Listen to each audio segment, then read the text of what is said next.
Sabda Pandita Ratu. Kali ini dalam episode ke-15 dengan judul Singasari.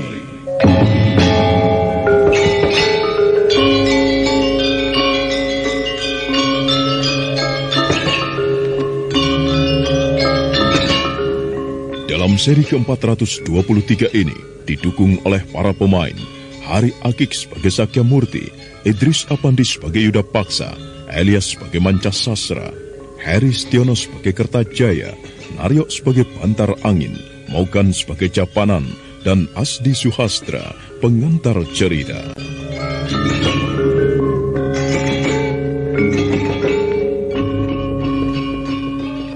Sejenak ketegangan itu terusik oleh kedatangan seekor kuda yang nampaknya dipacu dengan tergesa-gesa.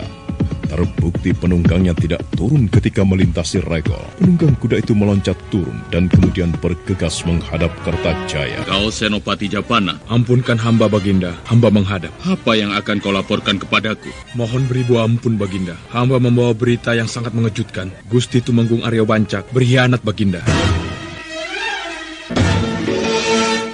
Keparat. Hamba hampir saja terbunuh dikejar-kejar oleh para prajurit yang dikendalikan oleh Tumenggung Aryo Bancak. Tumenggung mempunyai maksud buruk Baginda dengan membiarkan pasukan Ganter menggilas Kediri. Untuk nantinya, Tumenggung akan menggilas siapapun pemenangnya. Tumenggung Aryo Bancak berkeinginan menjadi raja Baginda. Mohon ampun. Keparat, bedebah, laknat, iblis, setan, Japanan. Hamba tuanku. Berani kau membohongi rajamu, ha? Berani kau mengatakan yang tidak sebenarnya kepadaku. Hamba mengatakan yang sebenarnya tuanku. Bohong. Tidak mungkin. Tumenggung Aryo Bancak tidak mungkin berkhianat kepadaku. Hamba mengatakan yang sebenarnya Baginda. Parah, kau berani mengatakan yang tidak sebenarnya di hadapanku. Kau menipu, ha? Aku jatuhkan hukuman kepadamu. Hukuman mati. Hei prajurit, hukum dia. Ranjap tubuhnya dengan pedang dan tombakmu. Cepat! Perkembangan yang terjadi membuat segenap prajurit menjadi kebingungan. Bahkan Tumenggung Mancasastra serta beberapa senopati yang berada di tempat itu kebingungan tidak tahu harus melakukan apa. Namun belum lagi suasana terurai, seorang prajurit lain datang tergopoh-gopoh. Napasnya tersengal, pada keningnya nampak luka, juga pada bagian pinggangnya. Dia kemudian jatuh terduduk tepat di hadapan Tumenggung Mancasasra. Gusti Tumenggung Mancasasra. Ada apa prajurit? Saya mendapat perintah dari Gusti Tumenggung Yuda Paksa agar bagaimana?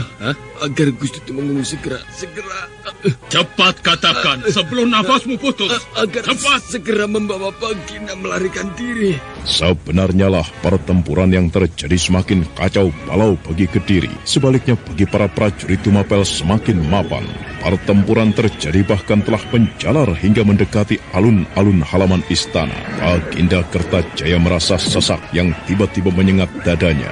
Dengan pandangan mata yang aneh, dia memandang Tumenggung Mancasasra, bekas Tumenggung Murtiwandawa, beberapa prajurit di sekitarnya. Di dalam pandangan matanya, mereka serasa memuakan dan membuat perutnya menjadi mual. Ampun Baginda. Apa yang kau katakan Mancasasra? Ternyata apa yang dikatakan oleh Tumenggung Murtiwandawa benar semuanya. Berita tentang Tumenggung Aryo Bancak yang berkhianat itu ternyata benar. Kemudian, perhitungan Tumenggung Murtiwandawa mengenai keadaan peperangan ternyata benar. Menurut hemat hamba, Paduka memang harus meloloskan diri dari istana. Apa katamu kau?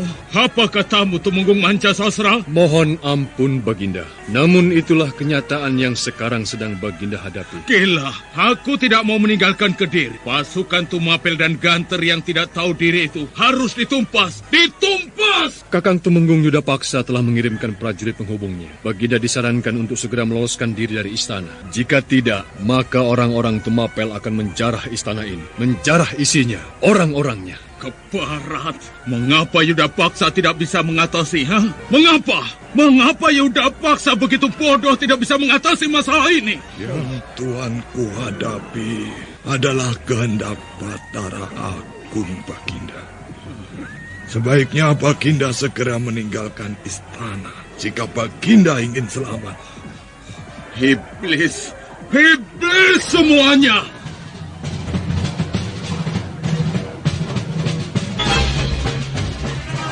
Kartajaya tidak bisa ingkar lagi dari kenyataan. Pada akhirnya dia harus melihat apa yang ada di depan matanya. Sebuah kenyataan yang sangat pahit, betapa pahitnya, sehingga Baginda sama sekali tidak ingin menelannya. Namun sesuatu yang tidak ingin ditelan itu justru berada di pihak yang memaksa untuk menelan. Kaki Raja Kediri itu gemetar. Tumenggung Mancasastra segera bergegas mendekat untuk menjaga sesuatu yang mungkin terjadi. Aku tidak akan meninggalkan Kediri. Tidak! Aku tidak akan membiarkan siapapun menjamah singgasanaku. Tidak pula Ken Arok. Keadaan di istana itu menjadi semakin tidak menentu. Tumenggung Mancasastra kebingungan, tidak tahu harus berbuat apa menghadapi sikap rajanya. Sementara perang yang terjadi ternyata telah menjalar hingga ke alun-alun.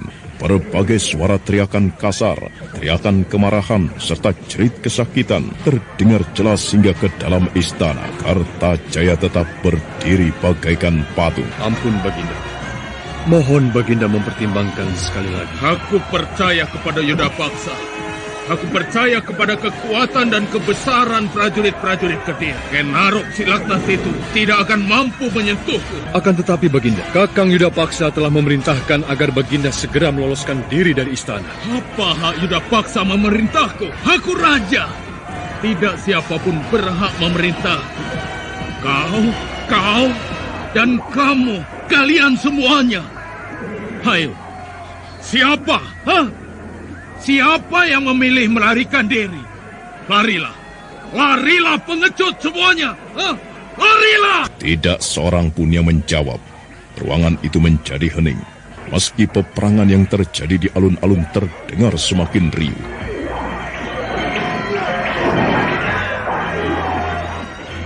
Tetapi suasana yang tidak menentu di dalam istana itu kemudian pecah oleh kehadiran Tumenggung Yudapaksa yang melangkah terhuyung-huyung dipapah oleh seorang prajurit. Yudapaksa, apa yang terjadi denganmu?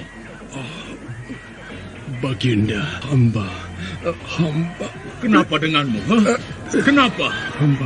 Hamba telah gagal, Tuanku. Dua buah luka melintang yang sangat dalam seperti membelah pinggang dan dada Tumenggung Yudapaksa. Darah mengalir dan membasahi segenap pakaiannya. Dada Baginda Kertajaya yang telah bergolak semakin bergolak. Matanya semakin liar.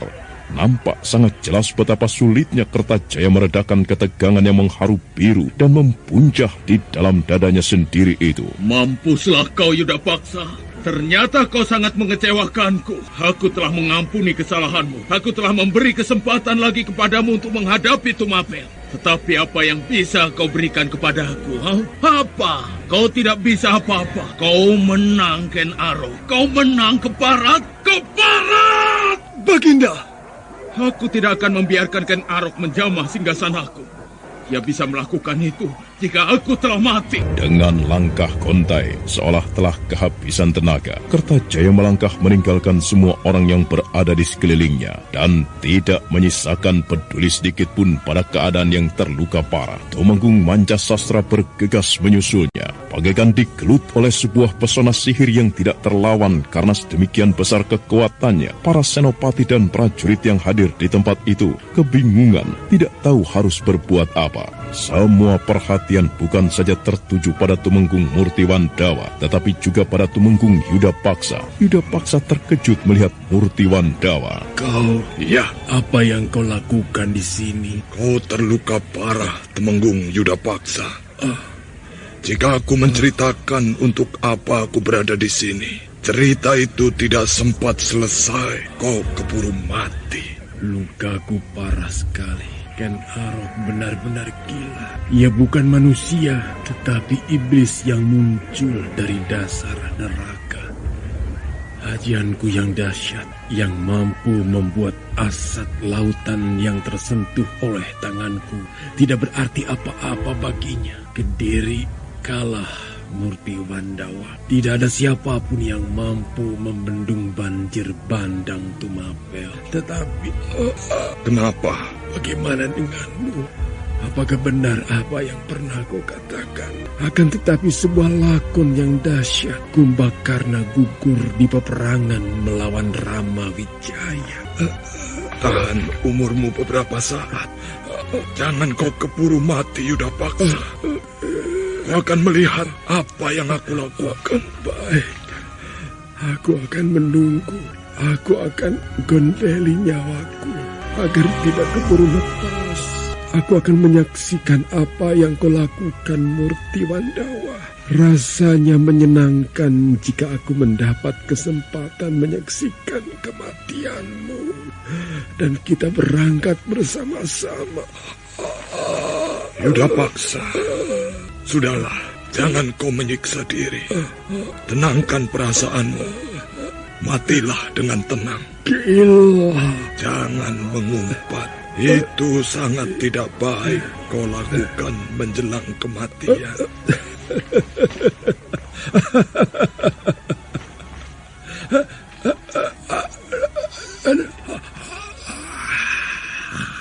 Yudapaksa. Ternyata takdir telah merenggut nyawa Tumenggung Yudapaksa yang baru saja turun di medan peperangan. Tangan ganas Ken Arok telah menjadi perantara atas kematiannya. Semua prajurit menundukkan kepala. Para prajurit itu bagaikan tersentuh permukaan hatinya atas apa yang telah terjadi.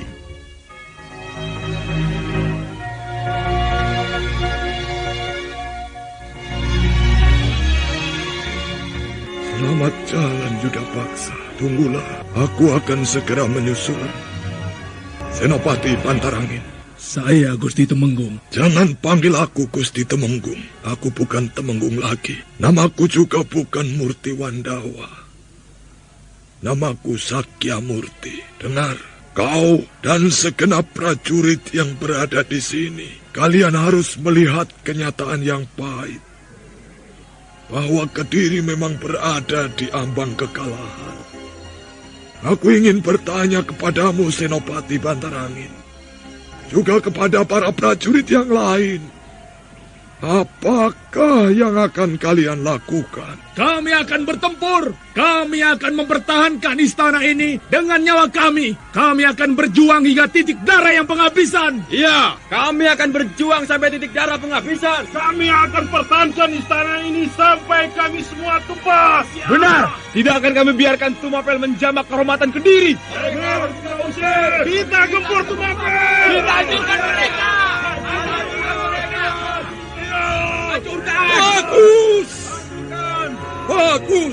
Bagus sekali.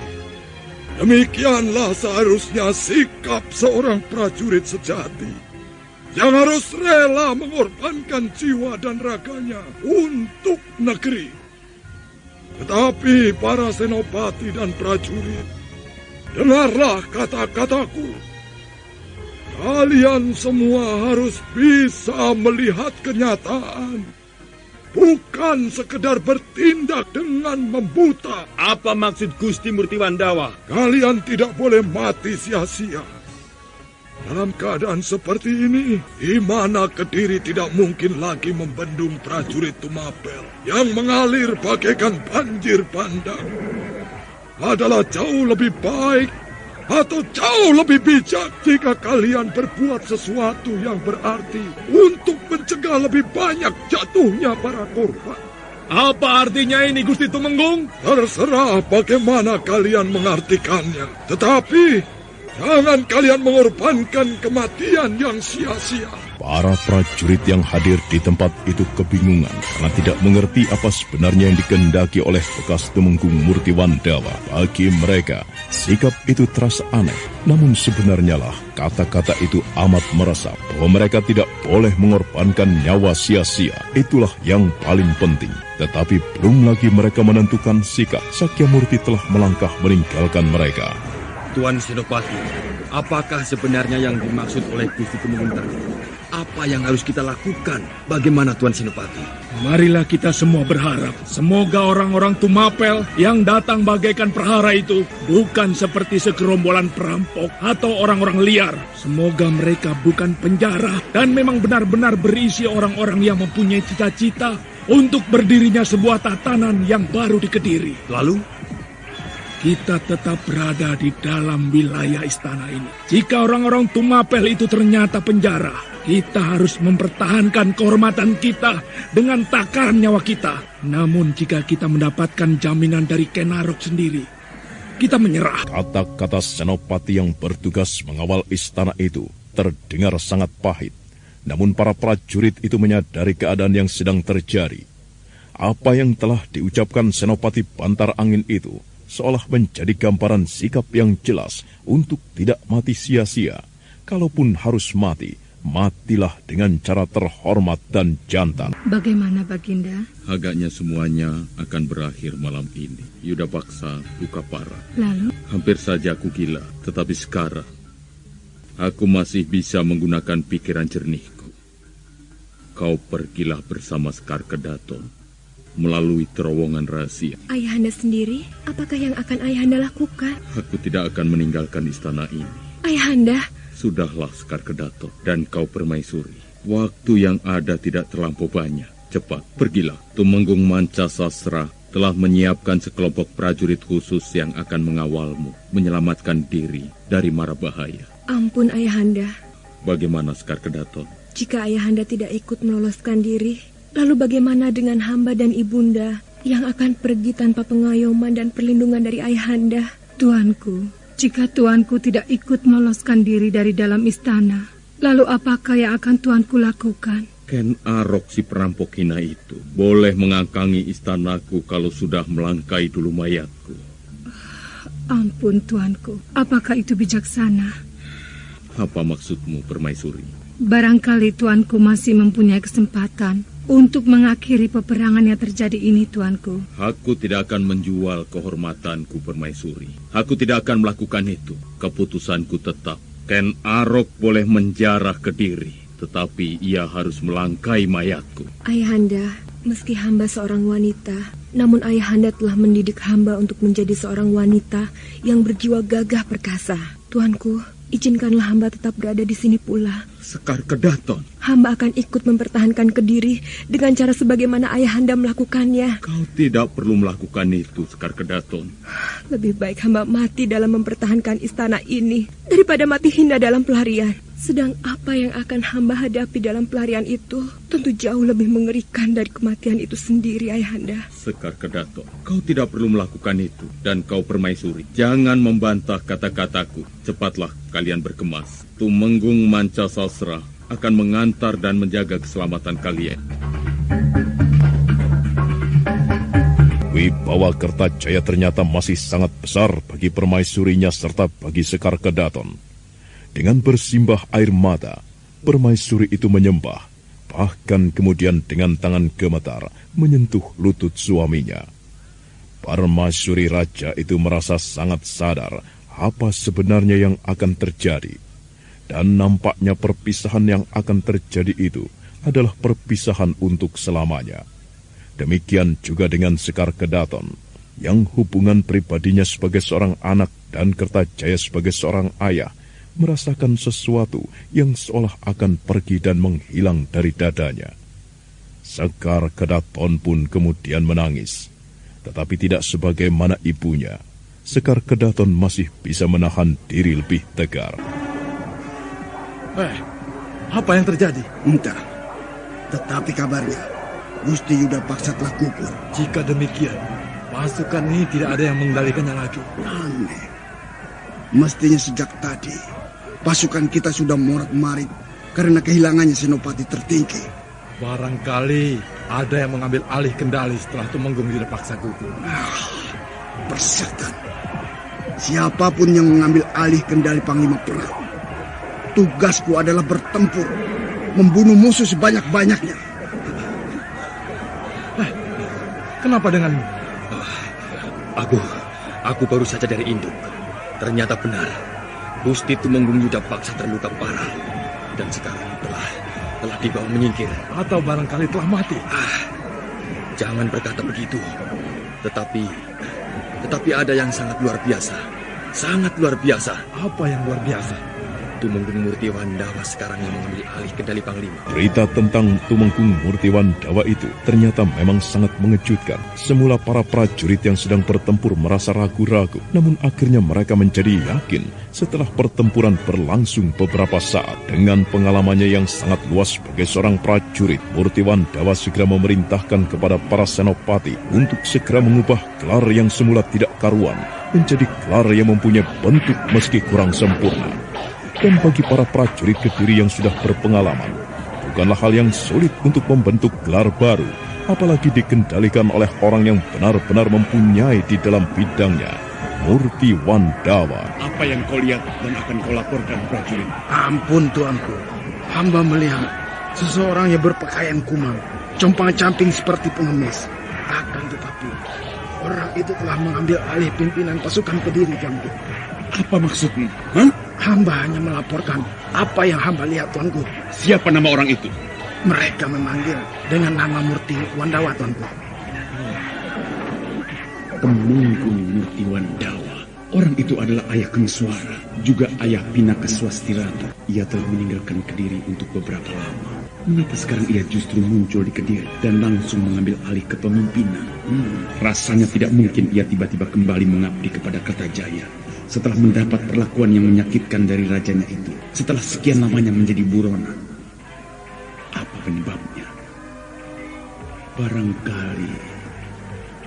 Barangkali nalurinya sebagai seorang prajurit yang tidak bisa membiarkan Kediri berantakan begitu saja. Masih beberapa saat lamanya Ken Arok termangu-mangu merenungi keadaan. Ken Arok menebarkan pandangan matanya ke segala penjuru. Dia memang melihat di sana-sini para prajurit Kediri yang porak-poranda mulai mengelompok lagi. Di mana Senopati Diposali? Di sayap kanan, tuanku. Meneroboslah ke sana. Panggil dia. Suruh segera menghadap kepadaku. Baik, tuanku. Prajurit penghubung Tumapel itu kemudian segera bergegas meninggalkan Ken Arok.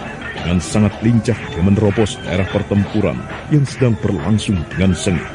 Dan tidak berapa lama kemudian, Diposari telah menghadap Ken Arok. Tetapi prajurit penghubung itu tidak menyertainya lagi. Sebelum Ken Arok bertanya, Diposari telah menjelaskannya.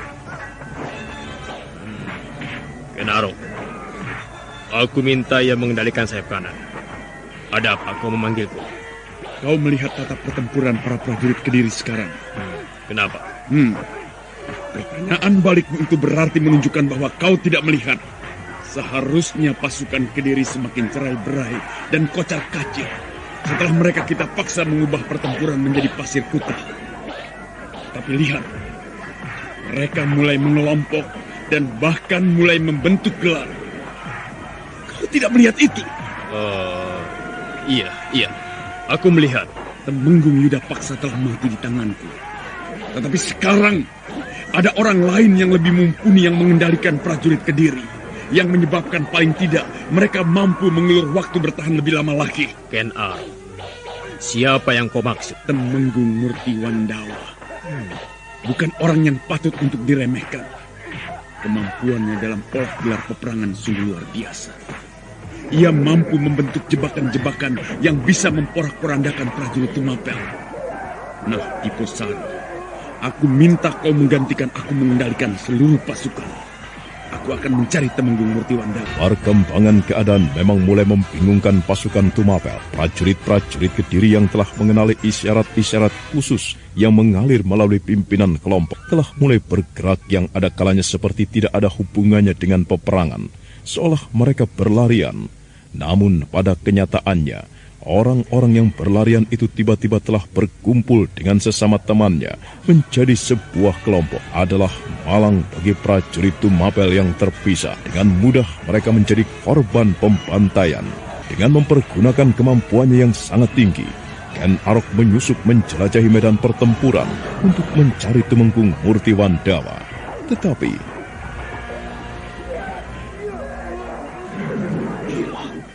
di mana orang itu bersembunyi?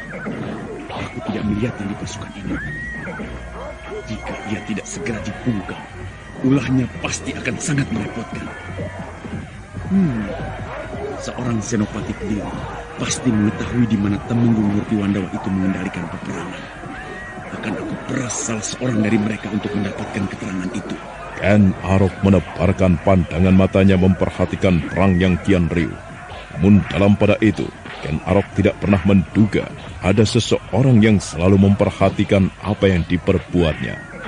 Seseorang itu tidak ikut menerjunkan diri dalam peperangan, namun di dalam benaknya telah tersusun sebuah rencana aneh. Dia seorang perempuan, dan di keningnya tertutup sebuah ikat kepala. Tunggu sesaat lagi, Ken Arok. Kau akan merasakan permainanku. Bukan main.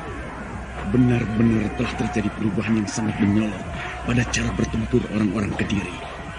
Jelas ada orang yang kembali mengendalikannya setelah Temenggung Yudapaksa berhasil aku bunuh. Mereka mulai bertahan dengan membentuk kelompok-kelompok. Jelas ada yang mengendalikan dari belakang. Aneh sekali. Aku tidak mendengar teriakan atau semacam isyarat. Rupanya mereka melakukan dengan ketok tular. Tidak ada cara lain. Aku harus memaksa salah seorang senopati Kediri. Aku akan mengorek keterangan dari mulutnya untuk mengetahui di mana Temenggung Murtiwandawa berada. Peduli setan dengan Kameswara anaknya. Orang itu merepotkan aku. Ia harus kubungkam. Ken Arok masih menebarkan pandangan matanya ke medan pertempuran. Ken Arok mengambil kesimpulan bahwa meski malam akan bergeser ke arah datangnya pagi, perang itu belum akan rampung. Dan Ken Arok tiba-tiba melenting, tubuhnya melayang.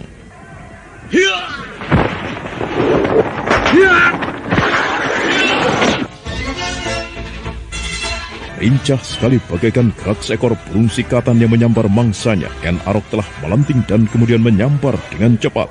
Seorang senopati Kediri yang sedang memimpin kelompoknya terkejut ketika tangan yang kuat sekali telah mencengkram lehernya. Dia berusaha meronta, tetapi sia-sia. Manakala dia menyadari keadaan, dia telah terpisah dari kelompoknya. Dan yang sangat mengejutkan adalah Ken Arok yang telah melakukan semua itu. Nasibmu sangat buruk sekali, senopati yang masih muda. Kau akan mati di tangan Ken Arok, kecuali kau mau mengatakan sesuatu kepadaku. Apa yang akan kau lakukan? Katakan, di mana Temenggung Murtiwandawa? Kalau kau mau mengatakan, kau akan kubiarkan hidup. Kalau kau memilih bungkam, kepalamu akan kupecah dengan tanganku. Kau mengiko. Mengapa kau menanyakan Temenggung Murtiwandawa? Temenggung Murtiwandawa itu sudah keluar dari lingkungan keprajuritan Kediri.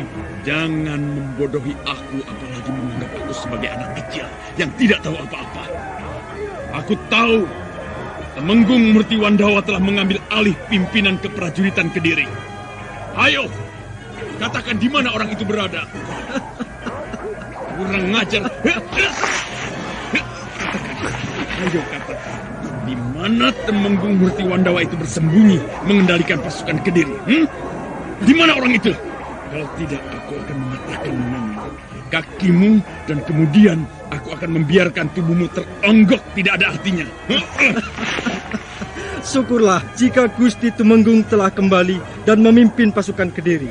Karena itu berarti Tumapel akan tergilas hancur. Kau memilih mati dan tidak mau mengatakan. Mati di medan peperangan adalah sebuah dharma yang diidam-idamkan oleh kesatria. Baik, nah, matilah kau. Tidak lagi senopati itu sempat mengeluarkan teriakan. Kepalanya telah pecah berantakan. Darah segar muncrat berbaur otak keputih-putihan. Sebagian menodai tubuh Ken Arok yang berlepotan darah semakin mengerikan. Seolah Ken Arok tidak lagi berwujud manusia, tetapi makhluk yang mengerikan, makhluk yang seolah menyantap manusia. Ken Arok memandang liar ke medan peperangan. Sejenak ketegangan itu terusik oleh kedatangan seekor kuda yang nampaknya dipacu dengan tergesa-gesa. Terbukti penunggangnya tidak turun ketika melintasi regol. Penunggang kuda itu meloncat turun dan kemudian bergegas menghadap Kertajaya. Kau Senopati Japana. Ampunkan hamba, Baginda. Hamba menghadap. Apa yang akan kau laporkan kepadaku? Mohon beribu ampun, Baginda. Hamba membawa berita yang sangat mengejutkan. Gusti Tumenggung Aryo Bancak berkhianat, Baginda. ke barat.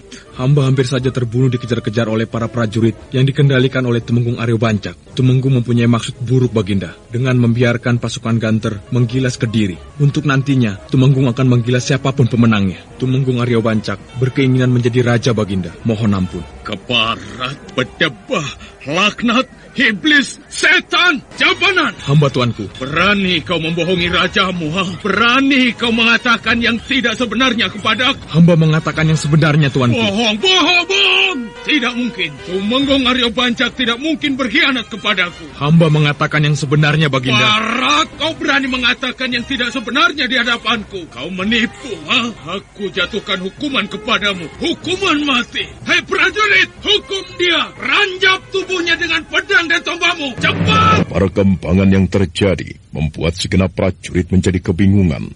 Bahkan Tumenggung Mancasastra serta beberapa senopati yang berada di tempat itu kebingungan tidak tahu harus melakukan apa.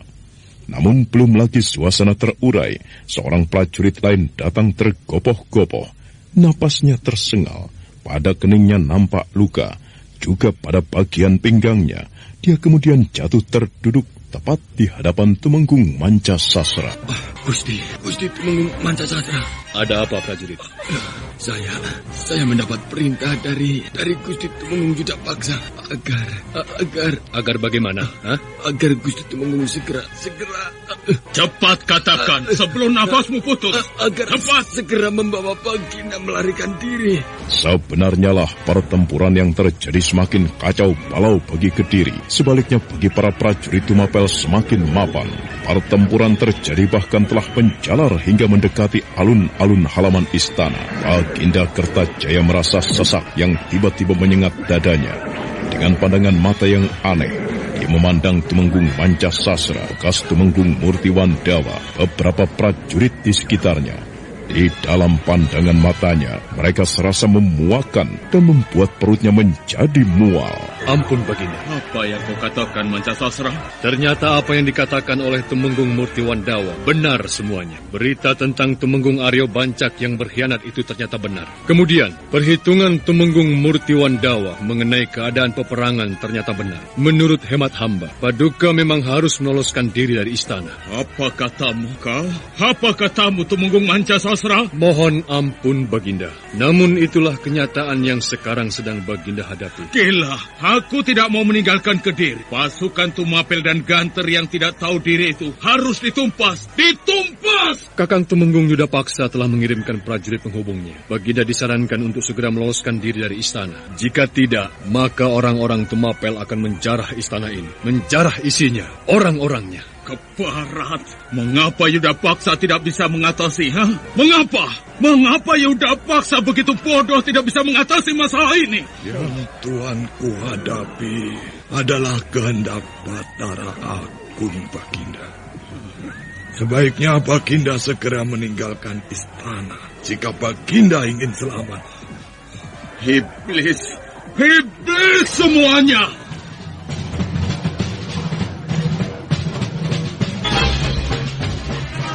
Kertajaya tidak bisa ingkar lagi dari kenyataan. Pada akhirnya dia harus melihat apa yang ada di depan matanya. Sebuah kenyataan yang sangat pahit, betapa pahitnya, sehingga Baginda sama sekali tidak ingin menelannya. Namun sesuatu yang tidak ingin ditelan itu justru berada di pihak yang memaksa untuk menelan. Kaki Raja Kediri itu gemetar. Tumenggung Mancasastra segera bergegas mendekat untuk menjaga sesuatu yang mungkin terjadi. Aku tidak akan meninggalkan Kediri. Tidak! Aku tidak akan membiarkan siapapun menjamah singgasanaku. Tidak pula Ken Arok. Keadaan di istana itu menjadi semakin tidak menentu. Tumenggung Mancasastra kebingungan, tidak tahu harus berbuat apa menghadapi sikap rajanya. Sementara perang yang terjadi ternyata telah menjalar hingga ke alun-alun. Berbagai suara teriakan kasar, teriakan kemarahan, serta jerit kesakitan terdengar jelas hingga ke dalam istana. Kertajaya tetap berdiri bagaikan patung. Ampun, Baginda. Mohon Baginda mempertimbangkan sekali lagi. Aku percaya kepada Yudapaksa. Aku percaya kepada kekuatan dan kebesaran prajurit-prajurit Kediri. Ken Arok Silaktas itu tidak akan mampu menyentuhku. Akan tetapi Baginda, Kakang Yudapaksa telah memerintahkan agar Baginda segera meloloskan diri dari istana. Apa hak Yudapaksa memerintahku? Aku raja. Tidak siapapun berhak memerintahku. Kau, dan kamu, kalian semuanya. Ayo, siapa? Siapa yang memilih melarikan diri? Larilah pengecut semuanya. Larilah! Tidak seorang pun yang menjawab. Ruangan itu menjadi hening. Meski peperangan yang terjadi di alun-alun terdengar semakin riuh.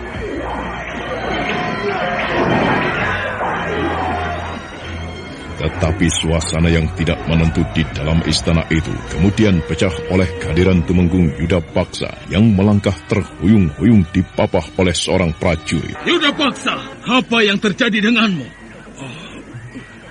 Baginda, hamba. Kenapa denganmu? Kenapa?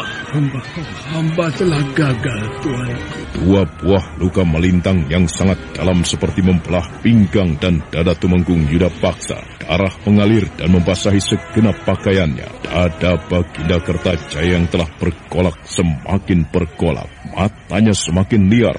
Nampak sangat jelas betapa sulitnya Kertajaya meredakan ketegangan yang mengharu biru dan membuncah di dalam dadanya sendiri itu. Mampuslah kau Yudapaksa. Ternyata kau sangat mengecewakanku. Aku telah mengampuni kesalahanmu. Aku telah memberi kesempatan lagi kepadamu untuk menghadapi Tumapel. Tetapi apa yang bisa kau berikan kepadaku? Apa? Kau tidak bisa apa-apa. Kau menang, Ken Arok. Kau menang, Keparat. Baginda! Aku tidak akan membiarkan Ken Arok menjamah singgasanaku. Dia bisa melakukan itu jika aku telah mati. Dengan langkah kontai, seolah telah kehabisan tenaga, Kertajaya melangkah meninggalkan semua orang yang berada di sekelilingnya dan tidak menyisakan peduli sedikit pun pada keadaan yang terluka parah. Tumenggung Mancasastra bergegas menyusulnya, bagaikan digelut oleh sebuah pesona sihir yang tidak terlawan karena sedemikian besar kekuatannya. Para senopati dan prajurit yang hadir di tempat itu kebingungan, tidak tahu harus berbuat apa. Semua perhatian bukan saja tertuju pada Tumenggung Murtiwandawa, tetapi juga pada Tumenggung Yudapaksa. Yudapaksa terkejut melihat Murtiwandawa.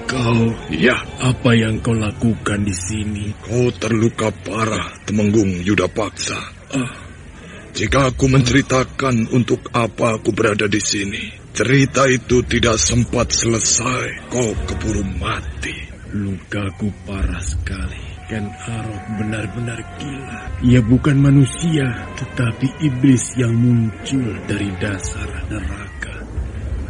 Ajianku yang dahsyat, yang mampu membuat asat lautan yang tersentuh oleh tanganku, tidak berarti apa-apa baginya. Kediri kalah Murtiwandawa. Tidak ada siapapun yang mampu membendung banjir bandang Tumapel. Tetapi, kenapa? Bagaimana denganmu? Apakah benar apa yang pernah kau katakan? Akan tetapi sebuah lakon yang dahsyat, Kumbakarna gugur di peperangan melawan Rama Wijaya. Tahan umurmu beberapa saat. Jangan kau keburu mati, Yudapaksa. Kau akan melihat apa yang aku lakukan. Baik, aku akan menunggu. Aku akan gondeli nyawaku agar tidak keburu lepas. Aku akan menyaksikan apa yang kau lakukan, Murtiwandawa. Rasanya menyenangkan jika aku mendapat kesempatan menyaksikan kematianmu. Dan kita berangkat bersama-sama. Yudapaksa, sudahlah, jangan kau menyiksa diri. Tenangkan perasaanmu. Matilah dengan tenang. Gila. Jangan mengumpat. Itu sangat tidak baik kau lakukan menjelang kematian.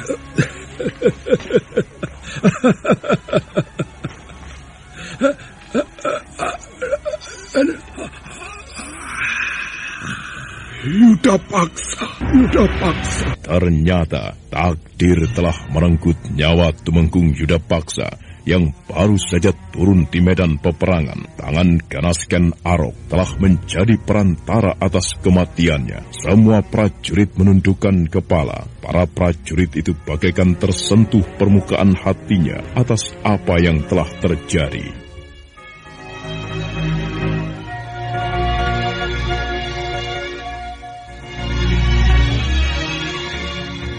Selamat jalan, Yudapaksa. Tunggulah, aku akan segera menyusul.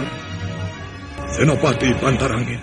Saya Gusti Temenggung. Jangan panggil aku Gusti Temenggung. Aku bukan Temenggung lagi. Namaku juga bukan Murti Wandawa. Namaku Sakya Murti. Dengar, kau dan segenap prajurit yang berada di sini, kalian harus melihat kenyataan yang pahit. Bahwa Kediri memang berada di ambang kekalahan. Aku ingin bertanya kepadamu, Senopati Bantarangin, juga kepada para prajurit yang lain. Apakah yang akan kalian lakukan? Kami akan bertempur. Kami akan mempertahankan istana ini dengan nyawa kami. Kami akan berjuang hingga titik darah yang penghabisan. Iya, kami akan berjuang sampai titik darah penghabisan. Kami akan pertahankan istana ini sampai kami semua tumbas. Ya. Benar, tidak akan kami biarkan Tumapel menjamak kehormatan Kediri. Kita gempur Tumapel. Kita hancurkan mereka.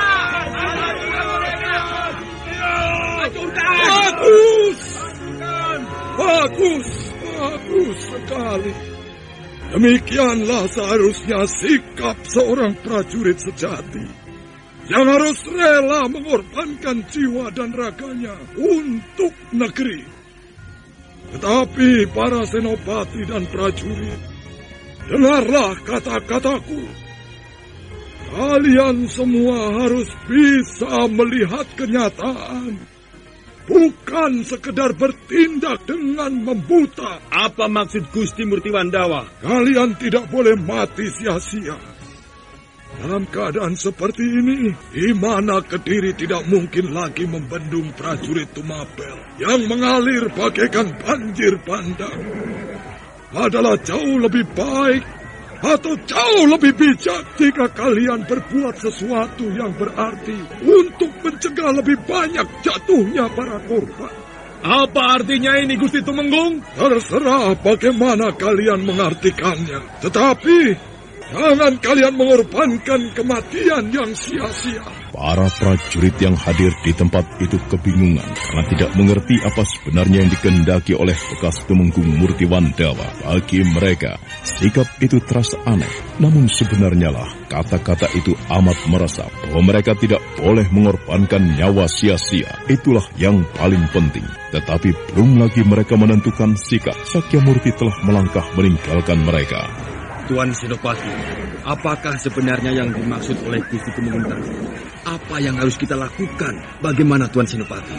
Marilah kita semua berharap semoga orang-orang Tumapel yang datang bagaikan prahara itu bukan seperti segerombolan perampok atau orang-orang liar. Semoga mereka bukan penjara dan memang benar-benar berisi orang-orang yang mempunyai cita-cita untuk berdirinya sebuah tatanan yang baru di Kediri. Lalu?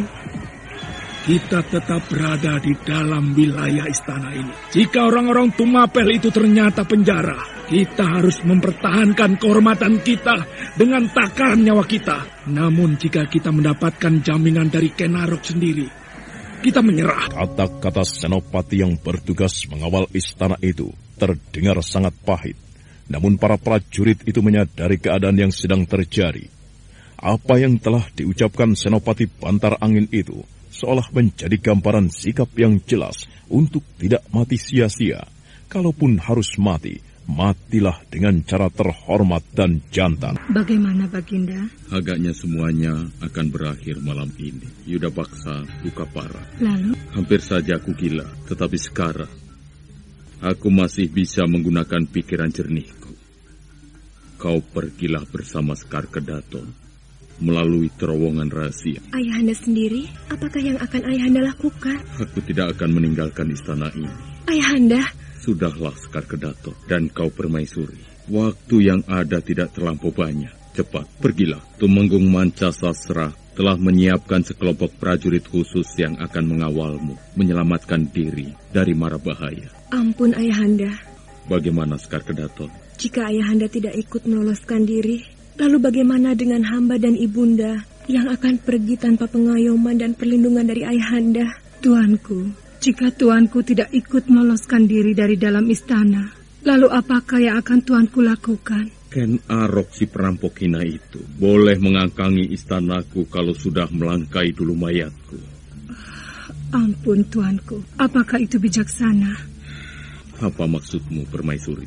Barangkali tuanku masih mempunyai kesempatan untuk mengakhiri peperangan yang terjadi ini, tuanku. Aku tidak akan menjual kehormatanku, Permaisuri. Aku tidak akan melakukan itu. Keputusanku tetap. Ken Arok boleh menjarah Kediri, tetapi ia harus melangkai mayatku. Ayahanda, meski hamba seorang wanita, namun Ayahanda telah mendidik hamba untuk menjadi seorang wanita yang berjiwa gagah perkasa. Tuanku, izinkanlah hamba tetap berada di sini pula. Sekar Kedaton. Hamba akan ikut mempertahankan Kediri dengan cara sebagaimana Ayahanda melakukannya. Kau tidak perlu melakukan itu, Sekar Kedaton.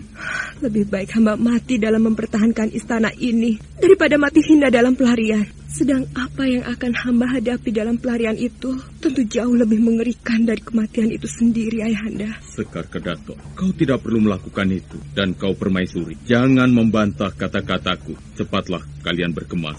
Tumenggung Mancasasra akan mengantar dan menjaga keselamatan kalian.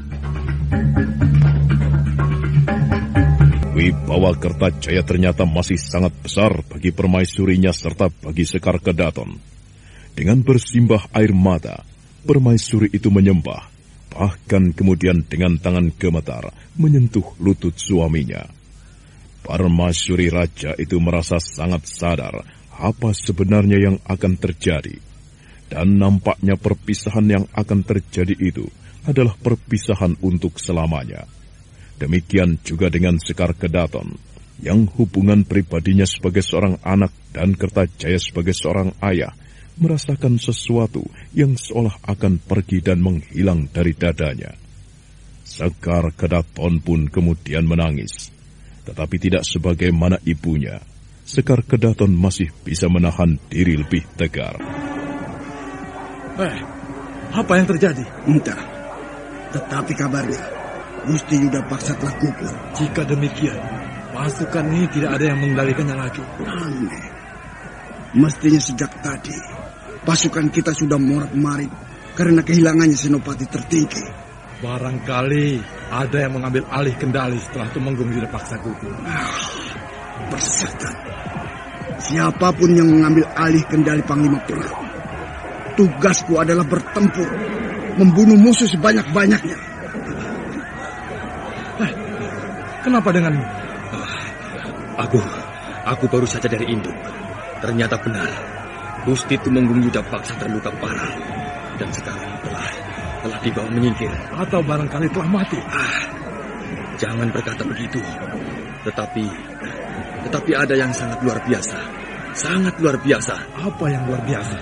Tumenggung Murtiwandawa sekarang yang mengambil alih kendali Panglima. Berita tentang Tumenggung Murtiwandawa itu ternyata memang sangat mengejutkan. Semula para prajurit yang sedang bertempur merasa ragu-ragu, namun akhirnya mereka menjadi yakin setelah pertempuran berlangsung beberapa saat. Dengan pengalamannya yang sangat luas sebagai seorang prajurit, Murtiwandawa segera memerintahkan kepada para senopati untuk segera mengubah gelar yang semula tidak karuan menjadi gelar yang mempunyai bentuk meski kurang sempurna.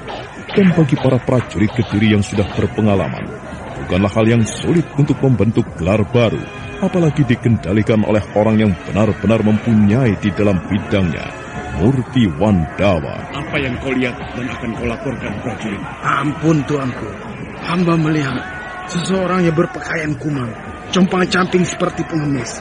Akan tetapi, orang itu telah mengambil alih pimpinan pasukan Kediri, tuanku. Apa maksudmu? Hamba hanya melaporkan apa yang hamba lihat, tuanku. Siapa nama orang itu? Mereka memanggil dengan nama Murtiwandawa, tuanku. Tumenggung Murtiwandawa. Orang itu adalah ayah Kemeswara, juga ayah Pinakeswasti Ratu. Ia telah meninggalkan Kediri untuk beberapa lama. Mengapa sekarang ia justru muncul di Kediri dan langsung mengambil alih kepemimpinan? Rasanya tidak mungkin ia tiba-tiba kembali mengabdi kepada Kertajaya setelah mendapat perlakuan yang menyakitkan dari rajanya itu. Setelah sekian lamanya menjadi buronan. Apa penyebabnya? Barangkali nalurinya sebagai seorang prajurit yang tidak bisa membiarkan Kediri berantakan begitu saja. Masih beberapa saat lamanya Ken Arok termangu-mangu merenungi keadaan. Ken Arok menebarkan pandangan matanya ke segala penjuru. Dia memang melihat di sana sini para prajurit Kediri yang porak-poranda mulai mengelompok lagi. Di mana Senopati Diposari? Di sayap kanan, Tuan. Meneroboslah ke sana. Panggil dia. Suruh segera menghadap kepadaku. Baik, Tuan Guru. Prajurit penghubung Tumapel itu kemudian segera bergegas meninggalkan Ken Arok. Dengan sangat lincah dia menerobos daerah pertempuran yang sedang berlangsung dengan sengit. Dan tidak berapa lama kemudian, Diposari telah menghadap Ken Arok. Tetapi prajurit penghubung itu tidak menyertainya lagi. Sebelum Ken Arok bertanya, Diposari telah menjelaskannya. Ken Arok, aku minta ia mengendalikan sayap kanan. Ada apa kau memanggilku? Kau melihat tata pertempuran para prajurit Kediri sekarang. Kenapa? Pertanyaan balikmu itu berarti menunjukkan bahwa kau tidak melihat. Seharusnya pasukan Kediri semakin cerai-berai dan kocar-kacir setelah mereka kita paksa mengubah pertempuran menjadi pasir kutah. Tapi lihat, mereka mulai mengelompok dan bahkan mulai membentuk gelar. Kau tidak melihat itu? Iya. Aku melihat. Temenggung Yuda Paksa telah mati di tanganku. Tetapi sekarang ada orang lain yang lebih mumpuni yang mengendalikan prajurit Kediri, yang menyebabkan paling tidak mereka mampu mengulur waktu bertahan lebih lama lagi. Ken Arok, siapa yang kau maksud? Temenggung Murtiwandawa. Bukan orang yang patut untuk diremehkan. Kemampuannya dalam olah gelar peperangan sungguh luar biasa. Ia mampu membentuk jebakan-jebakan yang bisa memporak-porandakan prajurit Tumapel. Nah, Diposari, aku minta kau menggantikan aku mengendalikan seluruh pasukan. Aku akan mencari Temenggung Murtiwandawa. Perkembangan keadaan memang mulai membingungkan pasukan Tumapel. Prajurit-prajurit Kediri yang telah mengenali isyarat-isyarat khusus yang mengalir melalui pimpinan kelompok telah mulai bergerak yang ada kalanya seperti tidak ada hubungannya dengan peperangan, seolah mereka berlarian. Namun pada kenyataannya, orang-orang yang berlarian itu tiba-tiba telah berkumpul dengan sesama temannya menjadi sebuah kelompok. Adalah malang bagi prajurit Tumapel yang terpisah. Dengan mudah mereka menjadi korban pembantaian. Dengan mempergunakan kemampuannya yang sangat tinggi, Ken Arok menyusup menjelajahi medan pertempuran untuk mencari Temenggung Murtiwandawa. Tetapi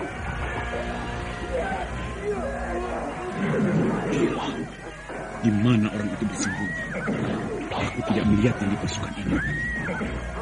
Jika ia tidak segera dibungkam, ulahnya pasti akan sangat merepotkan. Seorang senopati Kediri pasti mengetahui di mana Temenggung Murtiwandawa itu mengendalikan peperangan. Akan aku peras salah seorang dari mereka untuk mendapatkan keterangan itu. Ken Arok menebarkan pandangan matanya memperhatikan perang yang kian riuh. Namun dalam pada itu, Ken Arok tidak pernah menduga ada seseorang yang selalu memperhatikan apa yang diperbuatnya.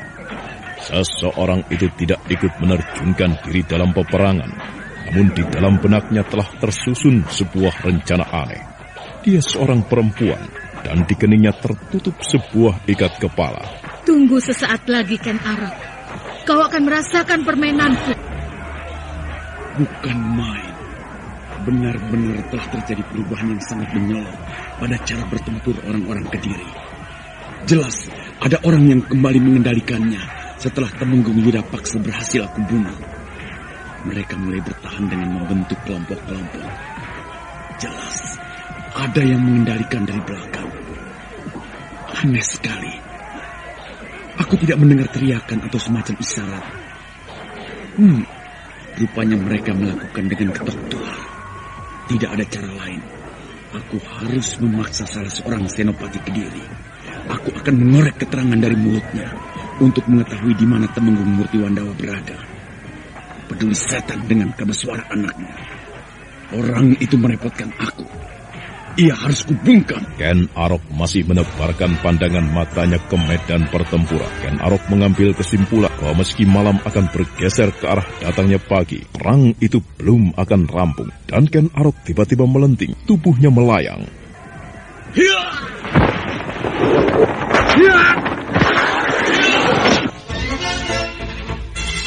Lincah sekali bagaikan gerak seekor burung sikatan yang menyambar mangsanya. Ken Arok telah melenting dan kemudian menyambar dengan cepat. Seorang senopati Kediri yang sedang memimpin kelompoknya terkejut ketika tangan yang kuat sekali telah mencengkram lehernya. Dia berusaha meronta, tetapi sia-sia. Manakala dia menyadari keadaan, dia telah terpisah dari kelompoknya. Dan yang sangat mengejutkan adalah Ken Arok yang telah melakukan semua itu. Nasibmu sangat buruk sekali, senopati yang masih muda. Kau akan mati di tangan Ken Arok, kecuali kau mau mengatakan sesuatu kepadaku. Apa yang akan kau lakukan? Katakan, di mana Temenggung Murtiwandawa? Kalau kau mau mengatakan, kau akan kubiarkan hidup. Kalau kau memilih bungkam, kepalamu akan kupecah dengan tanganku. Kau mengiko. Mengapa kau menanyakan Temenggung Murtiwandawa? Temenggung Murtiwandawa itu sudah keluar dari lingkungan keprajuritan Kediri. Jangan membodohi aku, apalagi menganggap aku sebagai anak kecil yang tidak tahu apa-apa. Aku tahu Temenggung Murtiwandawa telah mengambil alih pimpinan keprajuritan Kediri. Ayo, katakan di mana orang itu berada. Kurang ngajar. Ayo katakan. Di mana Temenggung Murtiwandawa itu bersembunyi mengendalikan pasukan Kediri? Di mana orang itu? Kalau tidak, aku akan mengatakan namamu, kakimu, dan kemudian aku akan membiarkan tubuhmu teronggok tidak ada artinya. Syukurlah jika Gusti Temenggung telah kembali dan memimpin pasukan Kediri. Karena itu berarti Tumapel akan tergilas hancur. Kamu memilih mati dan tidak mau mengatakan. Mati di medan peperangan adalah sebuah dharma yang diidam-idamkan oleh kesatria. Baik, nah, matilah kau. Tidak lagi senopati itu sempat mengeluarkan teriakan. Kepalanya telah pecah berantakan. Darah segar muncrat berbaur otak keputih-putihan. Sebagian menodai tubuh Ken Arok yang berlepotan darah semakin mengerikan. Seolah Ken Arok tidak lagi berwujud manusia, tetapi makhluk yang mengerikan, makhluk yang seolah menyantap manusia. Ken Arok memandang liar ke medan peperangan. Nah, apa yang akan dilakukannya kemudian? Saudara pendengar, untuk mengetahui jawabannya, ikutilah kelanjutan kisah ini dalam seri berikutnya. Sampai jumpa.